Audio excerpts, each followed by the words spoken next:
नमस्कार मित्रांनो, आजच्या या व्हिडिओमध्ये आपण TRTIचे जे PSI, STI, UPSC, MPSC, SSC तर अशा प्रकारच्या ज्या एक्झाम झाल्या होत्या तर त्यांच्यात ज्या विद्यार्थ्यांचे त्या ठिकाणी सिलेक्शन झालेलं आहे, प्रेफरन्स वगैरे देऊन झालेले आहे आणि त्यांच्यात प्रेफरन्स जी स्लिप आहे तर ती आपल्याला रिसीव्ह झालेली आहे. तर त्यांचे डॉक्युमेंट व्हेरिफिकेशन आणि फेस ऑथेंटिकेशन आणि बायोमेट्रिक ऑथेंटिकेशन तर अशा पद्धतीची जी अपडेट आहे तर ती आलेली आहे. तर त्याची संपूर्ण माहिती आपल्याला या ठिकाणी पाहायची आहे. आपली जी डॉक्युमेंट व्हेरिफिकेशनची तारीख आहे तर ती कोणती आहे तर ती संपूर्ण माहिती आपण या व्हिडिओमध्ये पाहणार आहे. तर व्हिडिओ नक्की शेवटपर्यंत बघा आणि चॅनलवर नवीन असेल तर चॅनलला सबस्क्राईब करा. तर आपण या ठिकाणी TRTIच्या ऑफिशियल वेबसाईटला व्हिजिट करायचं आहे आणि त्यानंतर आपल्याला पहिला ऑप्शन दिसणार आहे मूळ कागदपत्र पडताळणी सूचना. पहिला ऑप्शन आपल्याला या ठिकाणी दिसणार आहे मूळ कागदपत्र पडताळणी सूचना. तर सिम्पली आपल्याला मूळ कागदपत्र पडताळणी सूचना या ऑप्शनवरती क्लिक करायचं आहे. आपल्याला या ठिकाणी एक PDF दिसणार आहे. तर त्या PDFवरती आपण जसे क्लिक करणार आपल्याला अशा प्रकारची जी PDF आहे तर ती या ठिकाणी ओपन होऊन येणार आहे. तर या ठिकाणी आपल्याला जी सूचना आहे तर ती दिलेली आहे. UPSC असेल, MPSC असेल, TET असेल, PSI, STI, AS असेल, IBPS असेल, SSC असेल तर त्या सर्वांसाठी जे डॉक्युमेंट व्हेरिफिकेशन आहे तर त्याची जी अपडेट आहे तर ती या ठिकाणी दिलेली आहे. उमेदवारांच्या मूळ कागदपत्रांची तपासणी. आपले जे डॉक्युमेंट आहे तर ते ओरिजिनल डॉक्युमेंट आपल्याला व्हेरिफिकेशनसाठी लागणार आहे आणि त्यानंतर आपली जी बायोमेट्रिक असेल तर ते पद्धतीने जी बायोमेट्रिक आहे तर ती घेतली जाणार आहे आणि हे वन टाईम रजिस्ट्रेशन असणार आहे. तर ही प्रक्रिया जी आहे तर ती आपल्याला थेट पुणे या कार्यालयामार्फत करण्यात येणार आहे. तर या ठिकाणी आपल्याला जी डिटेल आहे तर ती दिलेली आहे. आपल्याला जी ऑनलाईन प्रेफरन्स रिसिप्ट होती तर ती दिलेली होती आणि त्यानंतर आपल्याला ओरिजिनल डॉक्युमेंट व्हेरिफिकेशन स्लिप वगैरे आहे तर ते वैयक्तिक लॉगिनद्वारे आपल्याला दिलेली आहे त्या ठिकाणी. आणि त्यानंतर आपल्याला जे डॉक्युमेंट व्हेरिफिकेशन करायची जी तारीख आहे तर ती या ठिकाणी दिलेली आहे. 27 फेब्रुवारी ते 4 मार्चपर्यंत जे डॉक्युमेंट व्हेरिफिकेशन आहे तर ते चालणार आहे.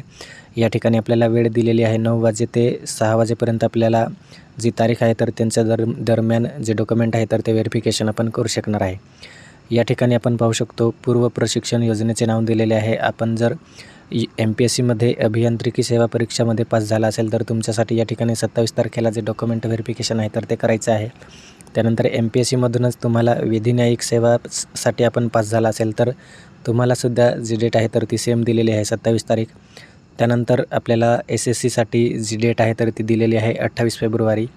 IBPS बँकिंग LIC तर अशासाठी 28 तारीख दिलेली आहे. त्यानंतर PSI, STI, ASसाठी आपल्याला जर आपण पास झाला असेल तर आपल्याला 1 मार्च जी डेट आहे तर ती दिलेली आहे. त्यानंतर ज्यांनी TETसाठी एक्झाम दिली होती आणि जे पास झाले आहे तर त्यांनासुद्धा या ठिकाणी जी तारीख आहे तर ती 1 मार्च 2026 या ठिकाणी तारीख आहे तर ती देण्यात आलेली आहे. त्यानंतर MPSCमधून राज्यसेवेसाठी आपण पास झाला असेल तर तुम्हाला 2 मार्च दिलेली आहे तारीख. त्यानंतर UPSCमध्ये आपण पास झाले असेल तर तुम्हाला त्या ठिकाणी 2 मार्च जी डेट आहे तर ती दिलेली आहे. त्यानंतर 3 तारखेला होळीनिमित्ताने सुट्टी आहे आणि त्यानंतर आपल्याला 4 तारखेला MPSCमधूनच गट सेवेसाठी जर आपण पास झाला असेल तर तुम्हाला 4 तारीख त्या ठिकाणी दिलेली आहे मार्च महिन्याची. तर आपल्याला जी डेट दिलेली आहे तर त्या डेटवरती संपूर्ण उमेदवारांनी जे डॉक्युमेंट आहे तर ते आपल्याला व्हेरिफिकेशन करायचं आहे. जर आपण त्या ठिकाणी त्या डेटला उपस्थित राहिला नाही तर तुमची जी निवड आहे तर ती त्या ठिकाणी रद्द करण्यात येणार आहे आणि जे मुलं त्या ठिकाणी वेटिंगला असणार आहे तर त्यांना त्या ठिकाणी जो चान्स आहे तर तो देण्यात येणार आहे. आणि याची आपल्याला कोणत्याही प्रकारचा ईमेल किंवा जो मेसेज आहे तर तो येणार नाही याची आपण खात्री घ्यायची आहे.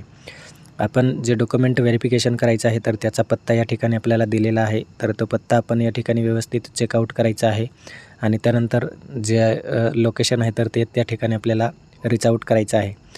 त्यानंतर आपल्याला या ठिकाणी उमेदवारांसाठी जी सूचना आहे तर ती दिलेली आहे. 27 फेब्रुवारी ते 4 मार्चपर्यंत जे डॉक्युमेंट व्हेरिफिकेशन आहे तर ती प्रोसेस त्या ठिकाणी चालणार आहे. त्यामध्ये आपण जर गैरहजर राहिला तर तुमची जी निवड आहे तर ती कॅन्सल केली जाईल आणि त्यानंतर या ठिकाणी जे डॉक्युमेंट वगैरे आहे तर ते आपल्याला ओरिजिनलच घेऊन जायचं आहे आणि एक जो सेट आहे तर तो झेरॉक्स लागणार आहे. त्यानंतर आपल्याला उमेदवारांनी ऑनलाईन पोर्टलद्वारे प्रशिक्षण संस्थेची निवड केलेली आहे तर त्यांची त्या ठिकाणी कागदपत्रे किंवा डॉक्युमेंट व्हेरिफिकेशन आणि जे बायोमेट्रिक वन टाईम रजिस्ट्रेशन आहे तर ते कंपल्सरी आहे. सगळ्यांना ते करायचंच आहे. त्याशिवाय आपल्याला जे ॲडमिशन आहे तर ते त्या ठिकाणी मिळणार नाही. तर या ठिकाणी आपल्याला दिलेलं आहे, आपले जर डॉक्युमेंट आपण ऑनलाईन दुसरे अपलोड केले असेल आणि व्हेरिफिकेशनसाठी आपण दुसरे घेऊन गेलो तर त्यामुळे सुद्धा आपले जे ॲडमिशन आहे तर ते त्या ठिकाणी कॅन्सल होऊ शकते. त्यानंतर या ठिकाणी आपल्याला परत एक माहिती दिलेली आहे, म्हणजेच आपल्याला जे डॉक्युमेंट आहे तर ते काय काय लागणार आहे.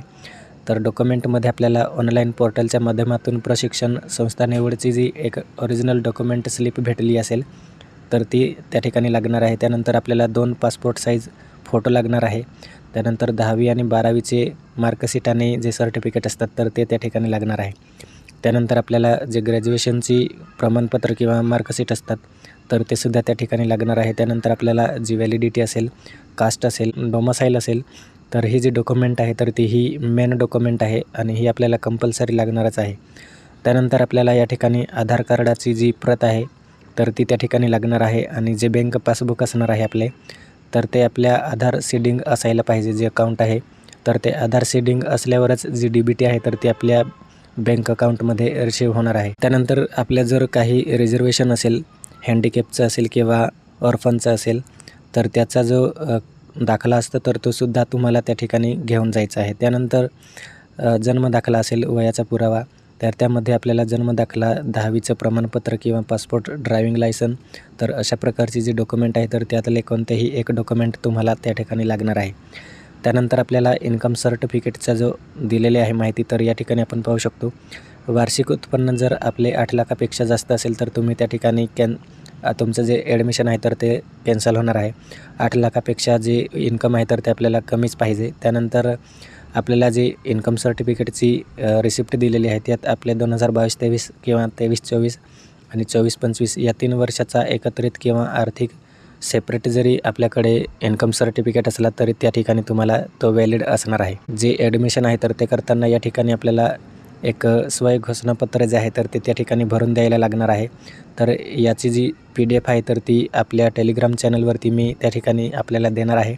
तर तिथून तुम्ही ही जी प्रिंट आहे तर ती त्या ठिकाणी काढू शकतात की यामध्ये तुमची प्रेझेंटी किती पाहिजे किंवा तुमची DBT आहे तर ती कधी येऊ शकते तर त्याची संपूर्ण माहिती आपल्याला या ठिकाणी दिलेली आहे. आणि तर अशा प्रकारे जो फॉर्म आहे तर तो आपल्याला भरायचा आहे.